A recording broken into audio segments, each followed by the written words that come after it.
4 χρόνια σε ευρωπαϊκή, σε τελικό αγώνα. Θετικό γκολ του Γιώργου Καραγκούρη. Το δρόμο προς τη νίκη.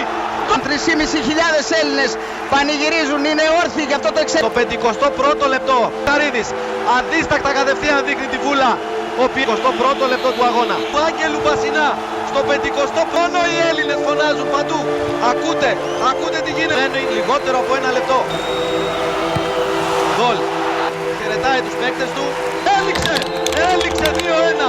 Κάτω από προϋποθέσεις μπορεί να είναι ένας ακόμα θρίαμβος για την Έκανε λάθος, ο Καψής κερδίζει. Λάθος και του άφησε ατιμόρυτο το λάθος της ελληνικής άμυνας. Το βλέπουμε εδώ, Μοριέντε και με μία οι Έλληνες αμυντικοί. Παλιά.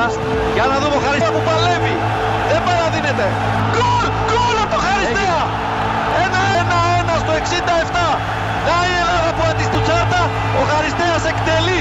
Ένας βαθμός χρυσάφι είναι αυτός, Κώστα. Με 4 βαθμούς πατάμε. Και από μένα αυτό το παιχνίδι ασφαλώς μπορεί να αποτελέσει ορόσημο για την ιστορία του. Ξανά, κοιτάξτε εδώ. Παλιά πάει να διώξει ο Δέλλας, δεν μπορεί. Κλέβει ο Κυριτσέκ. Η εθνική ομάδα είναι αυτό απόψε. Όχι, επικίνδυνα τα πράγματα. Πρώτη 1-0.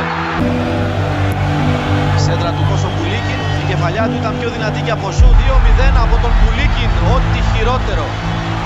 Χαριστέας. Πάει να γυρίσει ο Χαριστέας. Εκεί Βρίζας επιτέλους.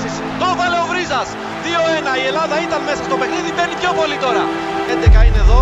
Κάπως σαν να βοηθάει και ένας παραπάνω. Ιστερός το 77. Ο Δέλλας τελικά αγωνία. Κλέβει τον γκολ από τον Τσάρτα. Εδώ τον βλέπετε. Φοβερό φάουλ. Φοβερή και η εκτέλεση Γαλλία στην επόμενη.